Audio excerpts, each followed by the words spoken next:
Hello friends, मैं सुधीर स्वागत करता हूं आप सभी का आपके अपने चैनल स्कोर मैक्स पे। और आज हम डिस्कस करने वाले हैं आपकी IBO 6 की, मतलब IBO 6 की यूनिट 2, मतलब यूनिट 5 ब्लॉक 2। ये हमारा पार्ट है IBO 6 ब्लॉक 2। इसके ब्लॉक 2 के अंदर टोटल 5 चैप्टर्स है, तो उनके बारे में बात करेंगे। इनमें कौन कौन से इंपॉर्टेंट क्वेश्चंस हैं और जिनके एक्सपेक्टेशंस करी जा रही हैं एग्जाम में आने की। तो सबसे पहले जो हमारे यूनिट 5 का क्वेश्चन है, foreign exchange and its function, types of foreign exchange transactions and Indian foreign exchange. तो इसके बारे में मैंने अपने जो वीडियो लेक्चर्स है उनमें पूरी डिटेल में आपको समझाया है कि क्या होता है फॉरेन एक्सचेंज, कहाँ पर हम कह सकते हैं जहाँ पर हम अपनी करेंसीज को एक्सचेंज करते हैं, ट्रेड करते हैं करेंसीज के अंदर दूसरी कंट्री की करेंसीज के साथ, वो कहलाता है आपका फॉरेन एक्सचेंज। ये आपका डोमेस्टिक भी होता है और इंटरनेशनल लेवल का भी होता है। इसके बारे में अगर आपको और डिटेल चाहिए तो आप वीडियोस में देख सकते हैं। यहाँ पर सिर्फ मैं आपको एक शॉर्ट समरी प्रोवाइड कर रहा हूँ इंपॉर्टेंट क्वेश्चन से रिलेटेड। नेक्स्ट आपका फंक्शंस कि आपके जो एक्सचेंज मार्केट है इसका फंक्शन क्या है।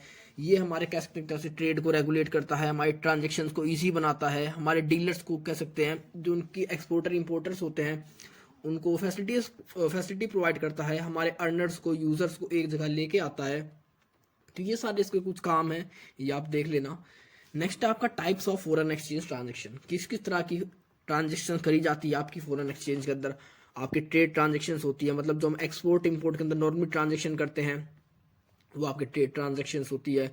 इंटर बैंक मतलब जो एक बैंक दूसरे बैंक के साथ करता है इंटरनेशनल लेवल पे करेंसीज के ट्रेड के लिए, मतलब हमारी कंट्री का कोई बैंक है दूसरी कंट्री किसी बैंक से करेंसीज को ले रहा है दे रहा है, इंटर बैंक होगी। नेक्स्ट आपकी स्पॉट ट्रांजेक्शन्स, ये हमारी एट ए टाइम करी जाती है, इसके लिए 3 दिन का टाइम मिलता है हमें मैक्सिमम सेटलमेंट करने के लिए। नेक्स्ट आपकी फॉरवर्ड ट्रांजेक्शन, इसके लिए एक कॉन्ट्रैक्ट होता है, उसमें कॉन्ट्रैक्ट में डिस्क्राइब कर दिया जाता है कि फ्यूचर में किस डेट को ट्रांजेक्शन को कंप्लीट किया जाएगा।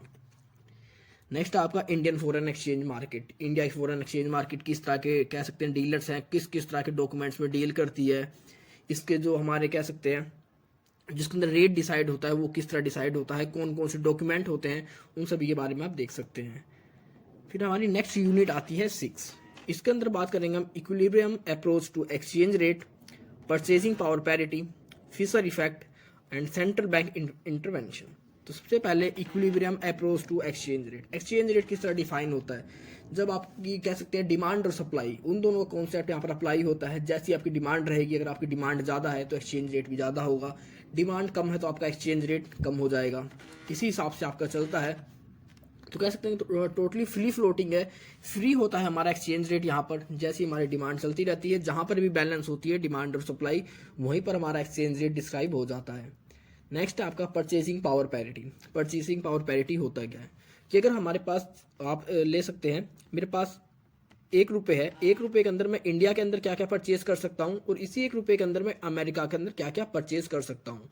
तो यहाँ पर मैं जो भी प्रोडक्ट दोनों कंट्री में एक ही सिमिलर करेंसी के बदले परचेज करूंगा वो हमारी कहलाएगी परचेजिंग पावर पैरिटी। मतलब एक ही करेंसी के बराबर अमाउंट सेम है मेरे पास, लेकिन उससे मैं अलग अलग कंट्रीज में अलग अलग प्रोडक्ट को अलग अमाउंट में परचेज कर लेता हूँ, तो वो हमारी परचेजिंग पावर पैरिटी होती है। इसको भी इंटरनेशनल ट्रेड के अंदर यूज़ किया जाता है ट्रांजेक्शन के लिए या करेंसीज को एक्सचेंज करने के लिए।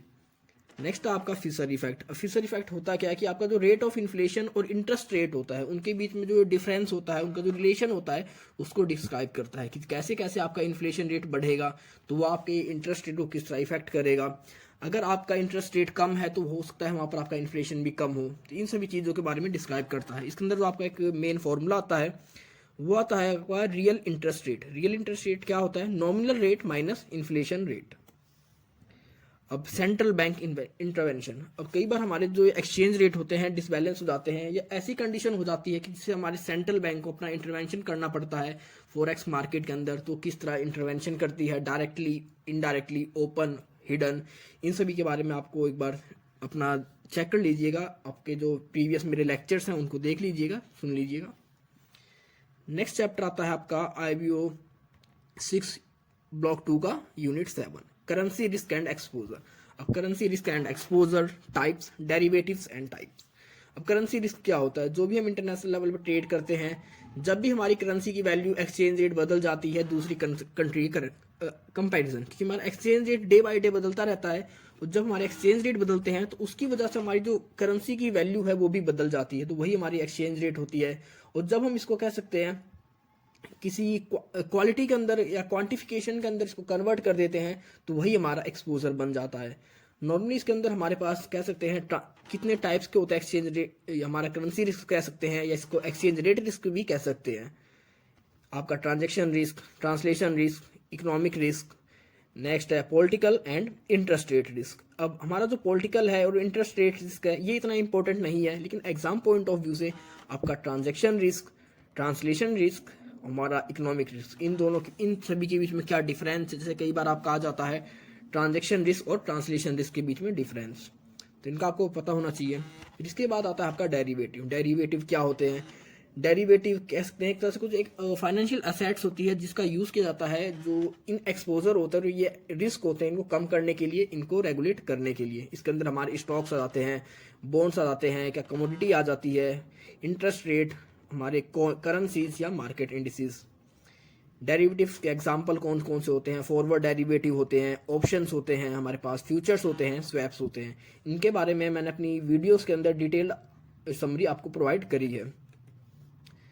नेक्स्ट है आपकी यूनिट 8। यूनिट 8 के अंदर आपका वही उसी के पार्ट है दोनों, transaction exposure and techniques of manage. कि आपको पता ही होना चाहिए, मतलब आपका जो 7 चैप्टर है उसके अंदर ट्रांजैक्शन एक्सपोजर, ट्रांसलेशन एक्सपोजर और आपका जो इकोनॉमिक एक्सपोजर, उन तीनों के बारे में आपको पूरा पता होना चाहिए। इनमें क्या होते हैं, इनको किस तरह कंट्रोल किया जाता है, इनको किस तरह मैनेज किया जाता है, इनका एक दूसरे के साथ क्या डिफरेंस है। जैसे आपका ट्रांजैक्शन एक्सपोजर है, जब हमारी कोई ट्रांजैक्शन होती है, लेकिन हो सकती है हमने अभी कॉन्टैक्ट कर लिया लेकिन वो ट्रांजैक्शन अभी कंप्लीट नहीं हुई है, और उस टाइम में कोई हमारा एक्सचेंज रेट चेंज हो जाता है, एक्सचेंज रेट में फ्लक्चुएशंस आ जाती हैं, तो उस एक्सचेंज रेट की फ्लक्चुएशंस की वजह से जो भी वहाँ पर चेंज होता है, मतलब हो सकता है एक्सचेंज रेट इस तरह चेंज हो गया हो कि अब हमें पहले कंपैरिजन ज़्यादा रुपीस पे करने पड़े, या हो सकता है हमें ऐसा कुछ एक्सचेंज रेट हमारे फेवर में हो गया हो कि अब हमें पहले कंपैरिजन कम पेमेंट करनी पड़े। तो ये ज़्यादा हो या कम हो, ये दोनों आपका ट्रांजैक्शन एक्सपोजर ही होता है, कि जरूरी नहीं है एकदम हमें लॉस ही होता है, कई बार प्रॉफिट भी हो जाता है। फिर इसके अंदर होता है कि आपके हमारे पास कौन कौन से टेक्निक्स हैं, जैसे हमारे पास हम इसको किस तरह ख़त्म करते हैं, मैनेज करते हैं। जैसे आपका फॉरवर्ड मार्केट है, जय मनी मार्केट है, जय एक्सपोजर नेटिंग है, करेंसी रिस्क शेयरिंग है, लेजिंग एंड लैगिंग है, करेंसी ऑप्शंस है, हमारे पास करेंसी फ्यूचर्स हैं, करेंसी स्वैप्स हैं। तो इन सभी के बारे में अपनी वीडियो के अंदर मैंने आपको डिटेल्ड वे में प्रोवाइड किया है नॉलेज। आपको इसके बारे में एक एक पॉइंट्स के बारे में इसको मैंने डिस्क्राइब कर रखा है, इसको क्या कहते हैं, किस तरह इनको यूज़ किया जाता है और इनका क्या इंपॉर्टेंस है इस चीज़ के अंदर। लास्ट आता है आपका ब्लॉक 2 की यूनिट 9। इसके अंदर आपका जो इंपॉर्टेंट क्वेश्चन बनते हैं, translation exposure. Next one is techniques to manage translation versus economic exposure. अब बात करेंगे ट्रांसलेशन एक्सपोजर होता क्या है। हर कंट्री की जो हमारी एमएनसीज होती हैं वो एक से ज़्यादा कंट्री के अंदर इस्टेब्लिश होती हैं। तो जो भी जैसे कोई होम कंट्री होती है, होम कंट्री करेंसी जो होती है उसकी जितनी भी सब्सिडी है, मतलब ये एक कंट्री है, ये दूसरी कंट्री है, ये तीसरी कंट्री है, ये कोई चौथी कंट्री है, तो हर कंट्री के अंदर इनकी सब्सिडी ओपन होती है।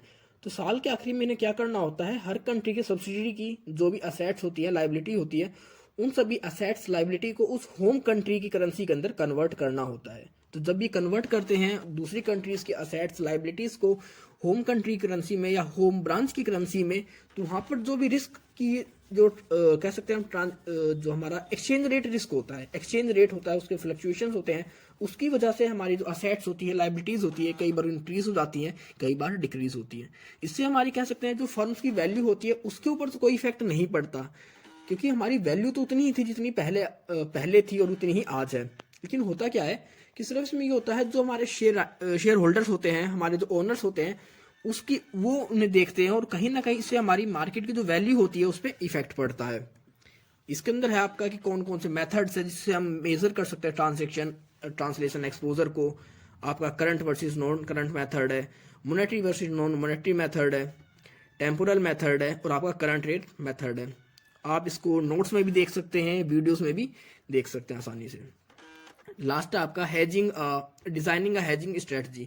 मतलब हेजिंग क्या होता है, एक तरह का इंस्ट्रूमेंट होता है जिसके थ्रू हम इस रिस्क को खत्म करते हैं।